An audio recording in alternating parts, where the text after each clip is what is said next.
Хей, здравей! Добре дошъл в моите кратки серии на видеосъдържание, което създавам за да помогна на предприемачи, фаундъри, стартъпи и бизнеса като цяло да се ориентира в света на дизайна, на креативния свят, особено с ерата сега на AI.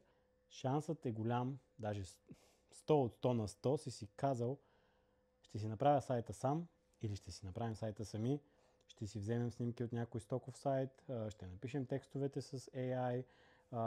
Все пак, нали, никой не познава продукта по-добре от нас или услугата, така че нека да започваме. Познато, нали? Това звучи нещо като сценарий, който всеки е минал през него, дори и аз. Правил съм неща, които не разбирам, понякога помага, понякога не. Сега ще ви дам моите 2 цента за темата. Do it yourself. В моите очи правиш сайт и по моя опит. Правиш си сайт по шаблон, има много, наистина страхотни, объркваш се кой да избереш. Накрая избираш някой просто, който ти харесва, без да разбираш от различните структури на вебсайтове, Hero, как е изграден Hero section, как е изграден сайта, Features, Benefits, Social Proof, Call to Actions, Footer и така нататък. Нали? Това са всички неща, които ние дизайнерите разбираме много добре и можем да водим процеса спрямо вашите нужди, но да кажем, че не ги знаеш тези неща, просто взимаш някакъв темплейт. Слагаш няколко стокови снимки, класика, стокови цветове, шрифтове, абсолютна класика.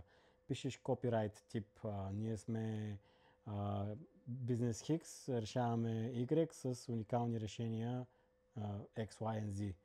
Нищо конкретно, нищо, нали, кой точно бизнес, какви проблеми решаваме, как ги решаваме, защо сме по-добри от другите на пазара, никаква демонстрация, никаква увереност, нали, тези неща просто ги лепвате така на сайта. Това е нещо, което и аз съм правил. Супер генерално, супер така общо казано.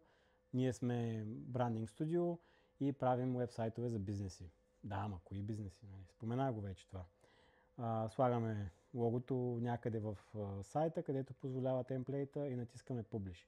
Това е супер, наистина, ако си много early stage стартъп и те първа започваш и искаш да опипаш почвата, но когато търсиш сериозен фандинг от VC-та, когато търсиш стейкхолдери или пък вече имаш стейкхолдери и продаваш продукта или си някакъв тип MVP изграждаш, то трябва да има някаква сериозност, трябва да има някаква целенасоченост. Сега ще ти дам истината за спестяването. DIY изглежда ефтино. Много време, седмици, в които не валидираш това, което правиш. Пари, реклама към сайт, който не конвертира.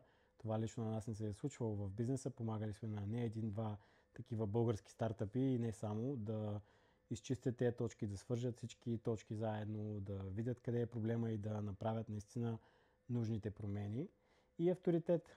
Общо взето бранда и вебсайта изглежда не както трябва и съответно услугата не се получава или поне не е в такъв мащаб. Не. DIY има смисъл, когато искаш да валидираш идеята с лендинг пейдж за 2-3 дни. Бюджетът ти е под 500 лева или 1000 и знаеш какво правиш поне малко. Имаш някакъв бекграунд на графичен дизайн, веб или нещо друго от креативния свят. Но ако имаш продукт, примерно, който искаш да продаваш реално на реални клиенти, на добри цени и влизаш в B2B пазар, който е доста конкурентен и има особено големи очаквания към теб или от партньорите ти и търсиш инвеститор или клиент с висока стойност, тогава този подход не би бил подходящ в дългосрочен план и ще трябва все някога да опреш до професионалисти в тази сфера. Копирайтинг, маркетинг, дизайн, веб дизайн, бранд дизайн, UI, UX и така нататък. Като цяло, do it yourself не е лошо, но нека го използваме стратегически. Направи си само едно кратко MVP, тествай, покажи идеята, направи няколко демонстрационни видеа, в които говориш за продукта, направи истински тестове, събери истинска информация от клиента, тестимониали, общо взето обратна връзка, направи я достатъчно интересна и лесно достъпна, сложи я на сайта и направи това лендинг пейдж в най-ефтината му и бърза форма да го тестваш. Но после вече когато искаш да бъдеш взет на сериозно, трябва да помислиш за брандинг, за стратегия, за мисия, за визия, за копирайтинг, как говориш вербално, за визуална идентичност, как говориш визуално, кой си ти, как се представляваш и да има една еднаквост на всички платформи, в които си решил да присъстваш.